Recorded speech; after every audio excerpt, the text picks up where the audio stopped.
They gave me 30 days to disappear from their lives. A single month. 720 hours. A neatly packaged block of time designed for me to dismantle my existence, to erase myself from their world, to pack up my quiet disappointments and my so-called doodles, and become a ghost. They handed me my eviction notice from the life I knew, not with a formal letter, but with condescending smiles over a Sunday roast, a casual execution of my spirit between the main course and dessert. It was a death sentence for my life as I knew it, delivered with the polite indifference one might use to ask for the salt. But they had no idea. In their world of predictable successes, of corporate ladders and carefully curated appearances, they couldn't have possibly conceived of the storm that was brewing just one floor beneath them. They couldn't have imagined that in 29 of those days, I would become the owner of everything they knew, the silent, unseen master of their comfortable little universe, the landlord of their well-ordered lives. This isn't a simple success story, the kind you read about in glossy magazines that tie up neatly with a bow. This is a detailed, step-by-step blueprint of how I weaponized the single greatest humiliation of my life to orchestrate and execute the most calculated, most poetic, and most devastatingly personal revenge you will ever see. Have you ever felt truly invisible in your own home? I don't mean the simple act of being ignored when you speak. I mean that profound, soul-crushing feeling of being looked right through, as if you were a pane of smudged glass, a minor, blurry inconvenience standing in the way of what really mattered. Late one night, lost in a spiral of self-doubt, scrolling endlessly through the cold blue light of my phone, I stumbled upon a study that made my heart ache with a painful, immediate recognition. Nearly half of all young adults feel a profound sense of being silently judged by their families. It's a constant, low-humming pressure that slowly, methodically, erodes their sense of self-worth. My situation, I realized with a sudden, bitter clarity, was different. I wasn't just being judged silently. I was being sentenced, out loud, in a kangaroo court disguised as a family dining room. But what they failed to understand, in their monumental and blinding arrogance, was that every single word of their contempt, every dismissive glance, every condescending sigh, was a brick. And while they thought they were burying me alive under the weight of them, I was secretly, painstakingly, cementing them together in the dark. I was building an empire out of their insults. Stay with me for the next 10 minutes, and you will discover the 7-word sentence my father uttered, the phrase that became the flint and steel for the inferno of my revenge. You will learn about the one, single, terrifying high-stakes move I made in a frantic 24-hour period that didn't just change my financial destiny, but shattered it and remade it into something almost illegally powerful. And most importantly, you will be a fly on the wall for the exact, glorious, cinematic moment they realized their failure of a son, their great liability, was, in fact, their new landlord. The scene, as it so often was a Sunday lunch. It was a weekly ritual of forced family harmony, an obligation I dreaded more than anything. The air in my parents' apartment, always meticulously clean, was thick with the cloying smell of hypocrisy, a scent far stronger and more pervasive than the rosemary chicken roasting in the oven. My brother, Mark, the golden child, the living, breathing embodiment of all my perceived inadequacies, was holding court at the head of the table. He was, of course, announcing his latest promotion at the prestigious law firm he worked for. Champagne was being poured into tall, elegant flutes, the bubbles fizzing with a manufactured joy I couldn't bring myself to feel. The smiles being passed around the table were as hollow and brittle as the expensive glasses they were holding. And then, it happened. The symphony of self-congratulation came to a sudden, dramatic halt. My mother, the conductor of this family orchestra, turned her full attention to me. Her smile didn't just fade, it was retracted, pulled back like a steel curtain to reveal the cold, hard window of her profound disappointment. "And what about you?" she said, her voice a perfectly crafted weapon, each word sharpened and dipped in a sweet, poisonous interest. "Still playing with your little doodles on that computer of yours?" Mark let out a short, barking laugh, a sound of pure derision. "Mom, be nice," he said, the words a lie. "They're not doodles. It's, what do you call it? Digital art." Right. At least that's the term he uses to justify not having a real, 9-to-5 job with benefits and a 401k. My father, a man who treated subtlety like a personal affront, cleared his throat, a sound that commanded absolute silence. He set down his fork and knife with a sharp, definitive click, the final punctuation on my brother's success and my own glaring failure. "Speaking of which," he began, his eyes finding mine across the polished wood of the table. "We had a rather serious conversation with Mr. Harrison this week. The owner of the building. He's planning on selling the unit soon, and frankly we can't, in good conscience, keep justifying to him the ridiculously low rent you pay. You're 28 years old. It is well past time for you to get your act together." My blood ran cold. The ambient warmth of the room seemed to vanish, sucked into a black hole of dread that had just opened in my stomach. What are you trying to say?" I managed to ask, my own voice sounding distant and small, like a child's. My mother placed her champagne flute on the table with a definitive, chilling finality. It was the sound of a gavel falling. "We are saying," she announced, her voice devoid of any warmth, as if she were delivering a corporate directive, "that you have 30 days to find another place to live. And a real job. We feel that perhaps a little bit of real-world pressure, a real deadline, will be the catalyst you need to finally grow up." 30 days. It wasn't an offer of help. It wasn't a concerned discussion between a family. It was an ultimatum. An eviction notice served by my own mother and father, garnished with a sprig of condescension. I looked desperately, pleadingly, at my brother, my last hope for an ally, a single voice of reason in this theater of cruelty. I searched his face for a shred of solidarity, a flicker of protest on my behalf. He just smiled. A small, smug, satisfied smile that told me everything I needed to know. He wasn't just a bystander, he was a co-conspirator, a willing participant. "It's for your own good, little bro," he said, raising his glass in a mock toast that sealed my fate. That night, sleep was a foreign country I was barred from entering. I lay in my bed, in my small cluttered apartment one floor below them, and replayed the scene over and over, each viewing more painful than the last. The humiliation was a physical thing, a burning acid churning in my stomach, a hot pressure behind my eyes. They didn't see me as a son. They saw me as a problem to be solved, a stain on their perfect family portrait, an embarrassment to be swept under the rug before important guests arrived. And the worst part, the part that truly twisted the knife into my soul, was the undisguised pleasure they took in doing it. They thought they were kicking me out. In reality, they were setting me free. They had just given their greatest liability his greatest and most terrible motivation. The first 48 hours were a descent into a gray, featureless hell of pure, suffocating panic. I was surrounded by the ghosts of my failed ambitions, materialized as cardboard boxes. I spent hours scrolling through rental listings on my phone, each one a stark, numerical reminder of my financial impotence. My brother's smug smile was burned into the back of my mind, a constant, looping image of my own defeat. I was on the verge of giving it all up. My passion project, my app, ArtConnect, the thing I had poured my heart and soul into for 2 years, now felt like a childish, pathetic fantasy. I seriously contemplated running, just packing a bag and leaving the city, leaving everything and everyone behind. I was broken. And then, in the absolute depths of that despair, my phone rang. A 415 area code. San Francisco.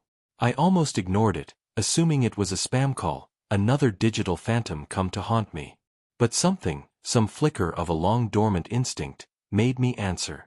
A voice, crackling with an energy I hadn't felt in years, came through the line. "Hi, am I speaking with the creator of the ArtConnect application?"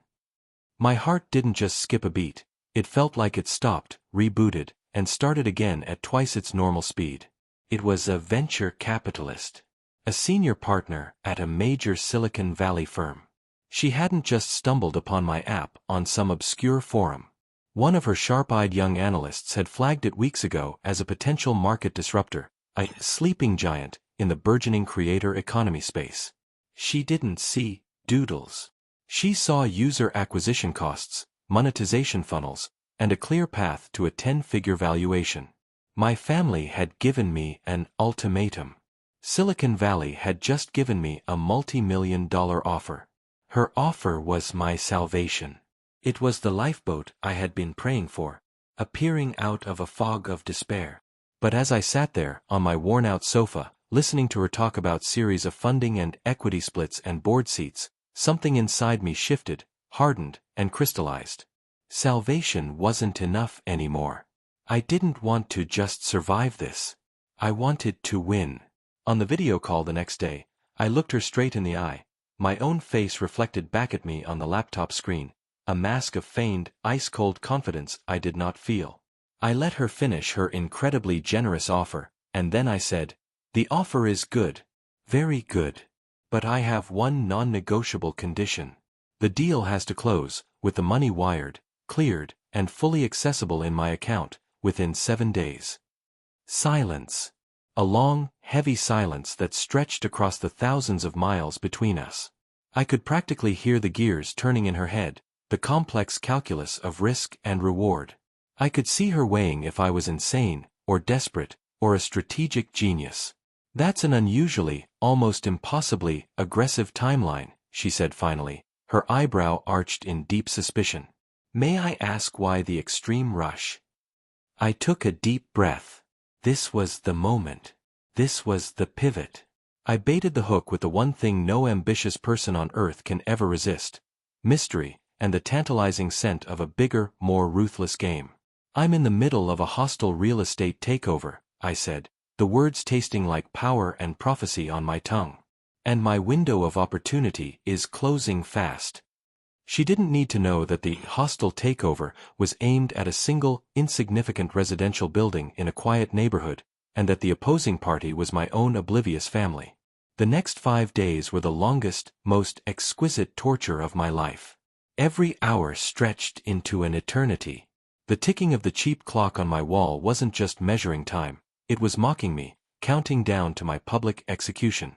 My parents, in their infinite misguided mercy, would text me links to entry-level job openings. A barista at a coffee shop. A stocker at a grocery warehouse.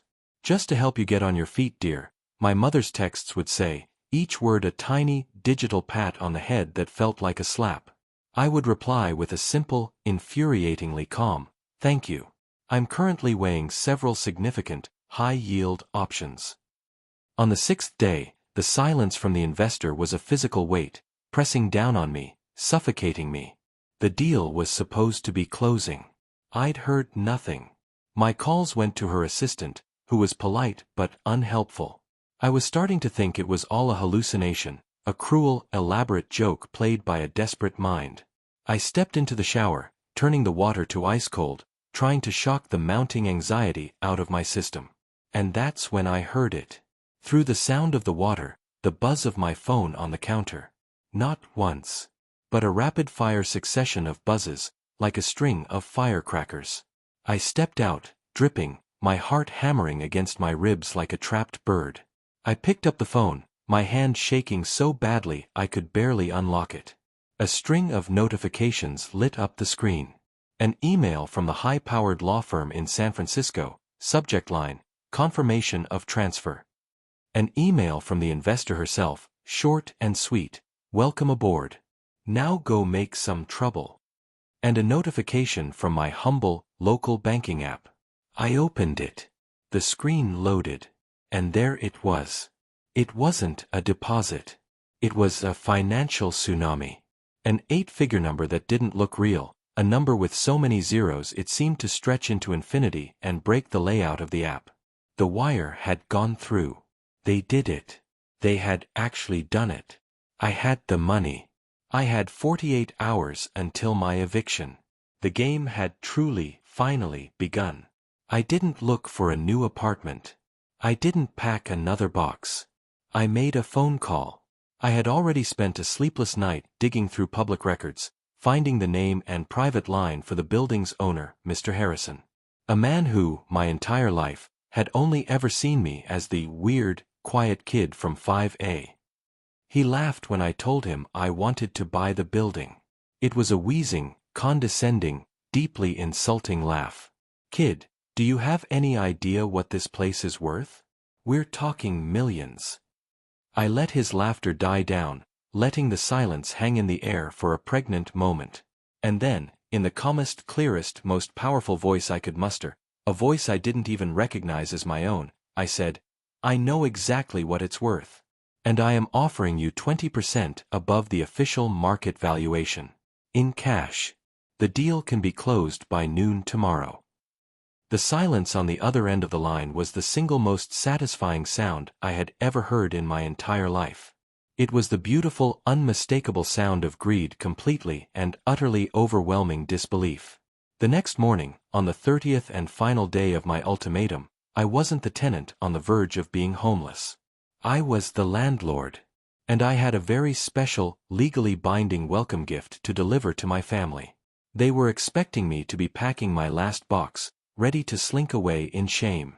They had no idea I was about to own the very ground they stood on, the very walls that surrounded them, the very roof over their heads.